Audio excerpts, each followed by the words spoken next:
Data from the Axis My India survey, Sidhu is facing a tough fight in Amritsar East. First, he's got the heavyweight Bikram Singh Majethia of the Akalis, whom he's up against. And remember, against Majethia, there's a lot of personal enmity because Sidhu was constantly attacking Majethia, calling him a drug baron, which Majethia hated. And there's Jeevan Jyot Kaur of the AAP, who, because the AAP is doing well across the state, also has a chance. So it's a three-way fight. It's not just a bipolar fight between the Akalis and the Congress, and that's it. It's tightening in Uttar Pradesh, 66 place 58. Remember, these are very early trends, just postal ballots. So if you're an Akhilesh Yadav supporter, you can get excited looking at the numbers, but be a little bit cautious. If you're the BJP, you may get a little bit worried, but remember, these are early numbers.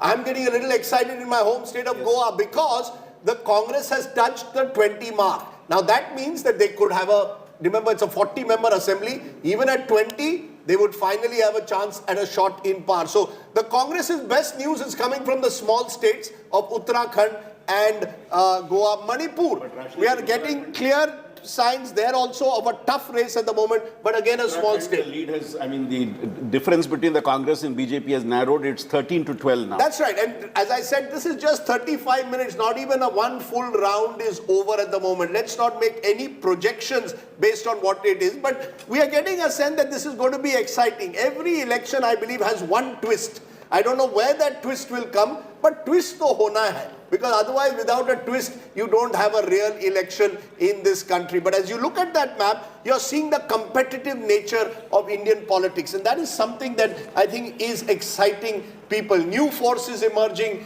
in every state in some form or the other. Rajat Sethi, as you look, Rajat pointed out to me that the Congress has reached 20 in Goa. He knows that I look at Goa very carefully. But Rajat, you looked at Manipur also, and we've not even spoken about it. Again, the politics of Manipur has dramatically transformed. The BJP was nowhere in Manipur 5 years ago. It formed a government despite being the second largest party only. Suddenly, the BJP is a party to reckon with in Manipur. Indian politics changes faster than one can imagine. See, Congress had a 15 years long reign in Manipur. They gave way to BJP's minority government. BJP ran the state with a minority of 20 seats out of 60. They ran it successfully for 5 years, did a lot of good things. And I think if they're able to cross the majority number on their own, it will be a very big sort of a remaking of a northeastern story for the BJP. Especially in a state which has been marred by insurgency, marred by violence, there is still, some level of traction for the Congress left. But Congress is decimated over there. Congress was the pole opposition party. But look at the others' number. These are all the small parties which are in alliance with the BJP. But the truth also is the BJP has played a very intelligent game in both Goa and in Manipur of Congressifying it. Whenever there's a Congress leader who has any strength in his constituency, has resources, the BJP has taken them over. The Congress used to do it in the heydays. Yeah, so you see, you've got the Northeast where whoever is in power in the center has an advantage in the Northeast, but today the Congress is not in any state in the Northeast and the BJP has grown there. In Goa, very interestingly, more than half the BJP candidates are not original BJP members. They've all come from other parties. We saw that in Puducherry too. So the BJP has different strategies for different states. In small states where they haven't got a footprint in the past, they've used the Congress to grow or the regional parties to grow. In Goa, for example, they used the MGP in its early years to grow. The BJP is a party which is far-sighted, looks for any opportunity. The Congress never knows, as some say, how to miss an opportunity. Never knows how to miss an opportunity. Never misses an opportunity to miss an opportunity. Look at the numbers coming in from Punjab. The Aam Aadmi Party, Preeti, at 23, the Congress at 18. It's tighter by these trends just at this moment than how the AAP imagines this result to be. Is that their worst nightmare, a fractured house? This would be giving right now some very uneasy moments where the Aam Aadmi Party is concerned. They were hoping they would have taken a huge lead right from the word go. A kind of history repeating itself. I hope not for the Aam Aadmi Party. That's their worry. That's their worry. Because but Rajdeep, I think we are getting less seats from Malwa. Let's keep that in mind. Malwa, there are just 5 or 6 seats, which is where these are also very initial trends. Malwa will pretty much decide where. I'll tell you what the Aam Aadmi Party strategy is. And this is what a leading pollster also suggested to me yesterday. Malwa could be the Delhi of 2015. What is that? 69 seats on offer. I sweep Malwa, then I don't need Doaba and Macha. What happened in 2017?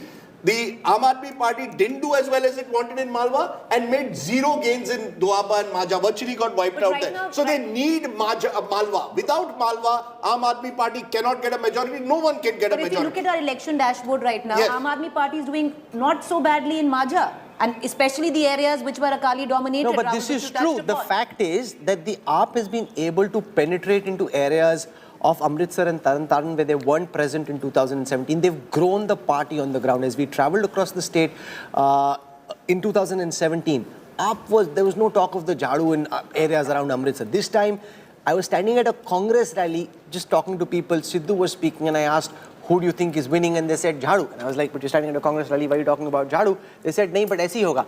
Just the next day, I was with Bikram Majithia at an Akali rally and talking to people again, and I asked them who's winning, and they said the Jhadu. When things like that happen, you really wonder whether there's a big wave that's coming. You know, Malwa, 8 seats at the moment, AAP leading in 6, Congress in 2. If AAP wins Malwa, it's game, set and match. You cannot then expect a repeat of 2017. But if the moment you go to Doaba, for example, it becomes, this is where the Congress hopes to do well, and the Congress is doing well. This is where you have the maximum Dalit population. Congress leading in 8, AAP in 5, SAD, which is in combination with BSP in 3. And then when you go to Majha, which is right at the top, Gurdaspur, Amritsar, AAP leading in 13, Congress in 8. And this is the story. Because if AAP is able to get seats in Majha, as our exit poll has suggested, in addition to Malwa, then you are looking at a massive sweep. Because then you build your base in Malwa and you add your votes from Majha. So actually when you look at the numbers, Aam Aadmi Party has reason to believe that they can cross the magical halfway mark at the moment in the state there. So that's the good news for them. Look at out the for moment. Uttar Pradesh, where the battle seems much tighter than the polls seem to have suggested. But just very initial trends right now, 73 leads for the BJP, down 32 from the last elections, 64 leads for the Samajwadi Party, up 41 from the last elections. So Akhilesh Yadav will look and say, Tiger Abhi Zinda hai. Akhilesh is still in this fight. Akhilesh is still in the fight, but the best news for the BJP is that they are not losing as much as they feared in Western UP. BJP leading in 33 in Western UP, Samajwadi Party 20, RLD in 7, BSP in 1. And we've looked at Rohilkhand also as part of this. The fact is that if the BJP holds its own in Western UP, it is in pole position to form a It's not going as government. per, at least right now, Western UP is not going as per our exit poll. It's not going It's as per not our going, exit poll, not yes. even close. Rajdeep, Not even close. Look at Rajdeep, RLD and the Very BJP's early trend, I very agree, early I trend. The agree. I BJP's agree. I own am just- assessment for Western UP was Yes. 34 seats winning. 28 seats compared to last time lost. And saying the numbers, as you're saying, leads are in sync with that. You know, very competitive Purvanchal, BJP leading in 23, Samajwadi Party 17, SBSP of Om Prakash Rajbhar in 4, the Nishad Party in 1, the Apna Dal breakaway group in 1, the BSP in 1, and the Apna Dal, which is a ally of the BJP in 1. So you've got a more fractured mandate at the moment in Eastern UP. The BJP's lead that it has of 73 to 64 is only coming from Western. I expect once Eastern starts giving us more results, and Awadh, where at the moment it's Lebanon. I believe Awadh is where the BJP will hope to really push ahead in UP Rajdeep, at the the moment. SBSP Rajbhar's party is doing well. It is expected, for our It wasn't, viewers. as per our exit poll, it wasn't expected. Let me explain to our viewers. SPSP is a small party formed by Om Prakash Rajbhar. The Rajbhars believe that, they trace their ancestry to Suhail Dev and all the fights and battles that they fought against the Mughals. In every constituency, Rahul Srivastava will correct me, across Eastern UP, there are about 8 to 10,000. 126 constituencies. Where there are more than 10,000 voters of Not just say, Rajbhars. they have a credible say. They are just 3%, but have tremendous presence in these. Now, they were an ally of the BJP in 2017. They switched because Om Prakash Rajbhar, who along with his son has tried to form his sort of own, thought Mera bhi party banna chahiye, and wanted reservations separate to reservations that are given to the OBCs. The fact is that the Rajbhars can make a difference. So Eastern UP, if it is a tighter contest, it's because Akhilesh has stitched together some intelligent strategic alliances with the smaller parties. How much gain they'll have? Sharad, is that one of the reasons why you thought it's tighter? Absolutely. And one didn't think that, you could dismiss all those some leaders of small regional parties, caste-based parties, which BJP tried to do. BJP, when those very leaders switched from BSP to BJP, there was much much excitement in the BJP. But when the same leaders switched from BJP to SP, BJP tried to dismiss it as something absolutely innocuous. But I'm sure that would make a difference. And considering that Yogi Adityanath always projected himself very overtly as a pro-Thakur upper caste leader. Look at how India plays out. Even in a small state like Goa, 20 seats of North Goa, BJP leads in 12, Congress in 5. But the moment you go to South Goa, where there's a larger Catholic population, Congress leads in 14, BJP in 4. Just look at how India's map is. It's not even within a state that there is any consistency. There are sharper and sharper regional divergences as you are going from West UP to East, as you are going from North Goa to South Goa, as you are going from Kumaon to Garhwal, as you are going from Malwa to Majha to Doaba. This is the magic of India. Every region, in a way, has a story to tell. Yes, in Pandit. Goa, we have leads on all the 40 seats. Yes. And 20 has the Congress and 4 has the TMC and its allies. So between them, they are leading in around 24 of the 40 seats, and the BJP is at 16. It's fascinating, therefore, as I said, to look at these Indian elections in that context. I still believe, though, that the story that is emerging at the moment is the story of Uttar Pradesh, where at the moment the BJP has made its gain or has held its own in Western UP. Because if it holds its own in Western UP, it's difficult to see how the BJP cannot cross 200. That gives them that kind of momentum that they will need as they go into Awadh and other parts. Punjab is turning out to be quite a story. Uttarakhand is turning out to be a real story. It's going to be 16. Tight there. 13 is playing 10, Rahul. So you could have a division, and the Garhwal Kumaon division, in my view, will decide. If you look at region-wise, in Garhwal at the moment, Rahul, it is INC leading in 13, BJP in 9. Now that is a real turnaround compared to what happened 5 years ago. And it's tight 4-3 in Kumaon. So we thought Kumaon will go BJP way, Congress way, it's going BJP. Garhwal the other way around. But Uttarakhand could be the dramatic twist of 2022 as of 8:50. But it can all change. Just very early. This is like a lot of people talking about the toss and saying what will happen in the match. Let the match actually start. Then you'll have a much better sense of what to make of it. Absolutely. The lesser punditry you do, the lesser extreme predictions we make at this moment is better, because the match is just starting. Everybody's just warming up. And when the warm-up is on, you don't want to say, oh, this guy's looking really sharp, that guy's looking very weak. Because the match, as I said, is yet to actually begin when it comes to real numbers, because the number of votes that have been counted are so few that you can't really draw any trends just to this moment. What we'll do is we'll show you in Uttar Pradesh where these leads are coming from. At this moment, Akhilesh Yadav will think, hey, it's not so bad, these exit poll guys, they were just demoralizing me for no reason. We're still in this fight. As far as Uttar Pradesh is concerned, at this moment, and we'll call up a power map of Uttar Pradesh on your screen, 86 leads for the BJP. The BJP is down 28 seats from the last time. You've got Akhilesh Yadav's SP at 65.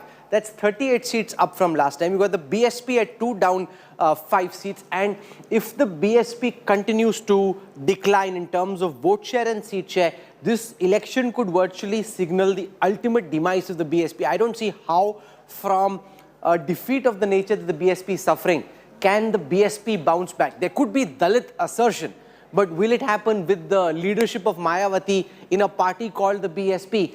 That really, Sharad Pradhan, is up for a big question today. Absolutely. Because, the only way I can, let me tell you, Mayawati is going to gain is in terms of her finances. Because BSP is one party which is known to be putting up her tickets. But finances are also just temporary, because you never know when the ED or CBI comes at you. So it's not as if the finances, unlike earlier when the finances were parked with you for good and the enrichment was forever and her nephews and others would benefit. Here it's only till the time the ED comes for you. So I don't know what benefit that money is which has been mobilized during this campaign. Yeah, because this is the last election probably where the market value of the tickets must have remained still up. Interesting, because this is the charge, of course, that is made against the BSP. Preeti, you're looking again closely at Punjab. The fact is that the Aam Aadmi Party performance in Majha is a real story. I mean, this is the Panthik heartland. So actually, it's not the Aam Aadmi Party, which was seen as a party of Malwa in 2017, seems to have spread its wings. Did it make a conscious effort that this time we will not put all our eggs in the Malwa basket? Well, you're right there, and Rajdeep, and if you've seen the kind of language that they've been using, every time Raghav Chadha will, come in for an interview, even when Arvind spoke to us, Arvind Kejriwal spoke to us, the first thing he said is, you will see the surprise will come from Majha. So they were very keen because they knew they could make inroads, especially after the farm protest where the Majha region is concerned. Doaba, they just wanted to manage. They wanted to make enough inroads in Majha so they can balance the losses in Doaba. They were not expected to make gains in Doaba. And, they tell you that. When you see their strategy, you'd see it, that Doaba is a place where they were not expecting to make too many ins in, but they wanted to balance the gains of Majha from Doaba and sweep Malwa. So while we are looking at if these numbers hold, Rahul, and as you rightly said, too early to predict, but if they hold, while we are sort of putting a question mark on the future of the BSP, we'll also have to put a question mark on the future of the Akalis. I mean, this was the dominating party. I'm going to wait and see what happens to the grand old man, Prakash Singh Badal also. Lambi is a seat to watch out for. And it's as per our exit polls, there's a tough fight in Lambi. Seats in states where the battle is between the Congress and another party, like the BJP Akali earlier, and if the Congress loses, the party whose future will be in question in that state is the Congress. Could it then later become an AAP versus, say, a Akali BJP kind of formation rather than a Congress formation? So Akalis, of course, their future is at stake. But it's really the Congress which needs to worry, because wherever they lose in circumstances like these, they find it very difficult to come back. Tamil Nadu, West Bengal, go state by state. With one difference, that here they seem to be holding a fairly substantial vote percentage even now. I'm only looking at the numbers now. As of now, AAP is leading in 27, Congress in 20, Akalis in only 7. And Akali is a regional party which will be finished after this. That's right. As Akali is a party of Punjab. They cannot afford to consistently lose elections. They will also have suffered their 4th consecutive defeat in Punjab. They would have lost 2017, 2014 before that, 2019, and this would be their 4th defeat. The BJP just hit 100 in UP. 102 now for the BJP, down 28 leads from the last election. But the BJP, for what it's worth, in these initial leads, has just crossed the 3-digit mark. 102 leads for the BJP, up against 67 leads for the SP. The SP up 38 seats from the last elections. The fact is that the BJP can afford, we must reiterate for our viewers, even lose 100 seats and still come back to power in UP.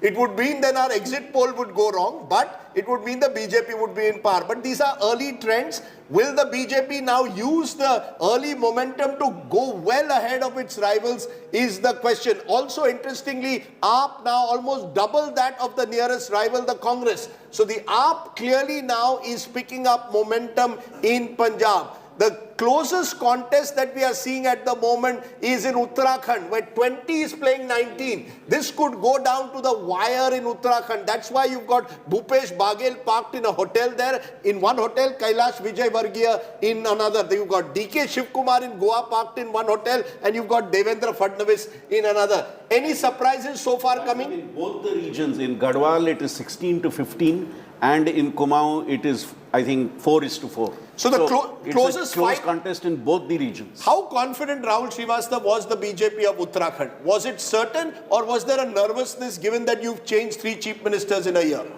Raji, there was definitely nervousness in Uttarakhand, primarily because of the fact that you're changing chief ministers. You see, that's one region which we know has one of the highest unemployment rates in India. The food grain scheme is one element that the BJP was banking on. Also, what they were banking on, that the Prime Minister's image, Narendra Modi factor, will be much bigger player than the Dhami or other chief minister player. If they manage to win Uttarakhand, it will be largely because of a central push and Narendra Modi. Otherwise, there was definite jitters. But the exit poll shows that. The exit poll done by Access My India for India Today shows that 31% of the voters who voted for the BJP in Uttarakhand said they did so because of the Prime Minister. So this is one scenario where you've got the Prime Minister carrying a state. It's been said that after 2019, in the states, he doesn't have the same ability to carry a state on his shoulders like he did in the center. But Uttarakhand could be that one example. It's not a Yogi Modi combine here. It's the Prime Minister, Rajdeep, carrying the state on his shoulders. No, this is the story I told you. Uttar Pradesh is the only state where I believe the Prime Minister is Captain Amrinder Singh is trailing. That's and not surprising. Captain Amrinder Singh is trailing. But in Punjab, there is something important that we need to track. Yes. In the overall seats, the AAP is ahead 34 out of 64. But let's also remember that if you go region-wise, the least trends are coming from Malwa. We have only 17 trends from No, Malwa. but look at what has happened in Malwa. AAP is 16 leading of in 17. AAP is now 18 trends. AAP leading in 17. Congress in 1. Malwa is going to be, as some are saying, the Delhi of 2015. Ek tarfa. Badlav, change. You went anywhere in Malwa. From Patiala, you could go to Sangrur. Along the way, stop, have the best chole bhature, best dal makhani. Ask the person, kisko vote doge? Sir, is baar to jhadu ko denge. This was the mood that you could capture on the ground. I hope you had some kulcha chola also. Arey, there is a fantastic place in Patiala. Uska naam main bhul raha hu. Please, I'll remember it. Dal makhani to beat dal makhani. After that, sweet lassi. After that, ghar jaake so jao. In Goa, you do it with fish curry. In Punjab, your state, you do it with dal makhani, lassi and kulcha. Fantastic. No place like India when it comes We'll have to get Rajdeep some breakfast very quickly. Yes. Otherwise he's gonna get very breakfast to my South Indian, meri idli aa jati hai. The moment the idli comes, I'm good. The South Indians know how to have a good breakfast. The leads that we have from Uttar Pradesh at this moment show the BJP leading in 115 seats, the Samajwadi Party leading in 69, the BSP only at 2. The Congress at this moment hasn't opened its account even when it comes to leads. In Goa, you've got the Congress at 20, so if there's any hope for the Congress at this moment, it seems to come largely from Goa, where the Congress is hovering around the majority mark. That could change as the counting continues, but at this moment, they're at 20. The BJP at 14, the TMC, MGP at 4. I just want... Manipur, if you look at Manipur, the BJP is leading in 18 seats of the 25 where the trends are coming in. I just want Preeti to explain to our viewers Malwa. You know, let our viewers understand what is it about Malwa that Malwa could be, as I'm calling it, the Delhi of 2022, a complete sweep for the Aam Aadmi Party. Who is the primary voter of the Aam Aadmi? If you're going to, if we have to make comparisons with Delhi, the primary voter of the Aam Aadmi Party, when you talk about the economic class, is the bottom denominator. The smaller farmer. What is Malwa? In Delhi, I'm talking about. Now, you translate and you make that comparison into Malwa. The glitz of those big farmlands that you see in most other parts of Punjab, in Malwa, you'll see a chunk of them with very small marginal land holdings. You'll see the big ones as well, and there are many of them. But largely, these are the farmers who have very marginal land holdings. Most of them, as you go into the villages of Malwa, Rajdeep, were the ones you would have seen who were at Singhu border, who spent a year in Singhu border. They've gone back, wearing it on their sleeves. If you go into those villages, the minute you enter, they'll say, yahan ke itne sare log the who had gone to the border to spend that 1 year in farm protest. There is already a massive sense of anti-establishment in the Malwa region. This is where also Bhagwant Mann comes from, Sangrur. This is where he's also fighting his seat, Dhuri, which is also right now in the Malwa region. So there is this massive sense of anti-establishment which already prevails there. The Aam Aadmi Party, not so much for the Aam Aadmi Party, it's also riding that wave of anti-establishment against the Congress, against, the Shiromani Akali Dal. So it appears clearly that Malwa could be the propellant for a victory, along with Majha, where they are doing surprisingly well for the Aam Aadmi Party at the moment. So Punjab, we are clearly getting now a trend where the AAP is striding ahead of its rivals. 42 versus 18. You can almost reaching the 50 mark. And once you reach the 50 mark, Rahul, you could have history being created in Punjab. Because since 50 years, remember, no other party has won Punjab except the Akalis and the Congress. So what we could be seeing in Punjab today would be a slice of history. Not just as the political grammar of Punjab being rewritten, but potentially the political grammar of states in the Hindi heartland, where AAP potentially emerges as a force, or at least an idea which can then find roots and be built on over time. That's one of the things to look out for. In Uttar Pradesh, the BJP now racing away into a substantial lead, 122 leads for the BJP in comparison with 69 for the Samajwadi Party, 26 down from 2017, the SP up 37, but the trend seems to be suggesting that Yogi Adityanath and the BJP are pulling away from the Samajwadi Party, and the gap is increasing. And the reason why is the BJP is now 2-1 ahead in Awadh. In central UP, which is the heartland, Ayodhya, Lucknow, as you come into Sharad Pradhan's hometown. Sharad, your hometown is going at the moment towards the BJP. Central UP has become the fortress around which the BJP has constructed its UP empire. Awadh and central UP, Awadh in particular was expected to go this way. And one knew that BJP is going to score very high here, and particularly in Lucknow. But Lucknow, look at they the were- trend. Look at the trend coming in Western UP. got This some- is Rahul Srivastav. You traveled the most. 57 to the BJP, just 20 to the Samajwadi Party. RLD 7, BSP 1. Heartland, epicenter of farm protests. Epicenter, as you said, of all the anger, discontent. The Jat Muslim combine of Jayant Chaudhary along with Samajwadi Party. The Yadavs in Mainpuri, in Etawah. We've included Rohilkhand also within our wider map of Western UP. It is BJP all the way. BJP doing so well in Western UP, Rahul. Rajiv, that was the problem the alliance between RLD and the SP had. There was an inherent problem. That What is the it? transfer was the transfer of votes from Samajwadi Party to RLD was an easier thing to do than the RLD to Samajwadi Party transfer was a difficult feat to achieve, because the Jats were ready to accept the vote of the Muslims but not ready to vote for a party which has an image of being a Muslim Same thing party. happened with Mayawati and Akhilesh in 2019. Exactly. The where transfer Akhilesh didn't was happen. able to transfer his votes to Mayawati, but the BSP wasn't able to transfer its votes back. Can I therefore But you say know, what I and- believe? and- Maybe and- Rahul, and maybe Rajiv, Rahul look at Verma it. can take this. The contentious point is, the fact is that no one outside the Yadavs and the Muslims want Yadav Raj. The fear that the non-Yadav OBCs have, that the Jats have. The Jat Muslim scars of Muzaffarnagar are still there. Let's be honest. There is a subliminal subtext of anti-Muslim politics played out in places like Kairana and Western UP. You cannot go away from that, nor can you go away from the fears of Yadav Raj and so-called Muslim appeasement. Is that right or wrong? Yep, a party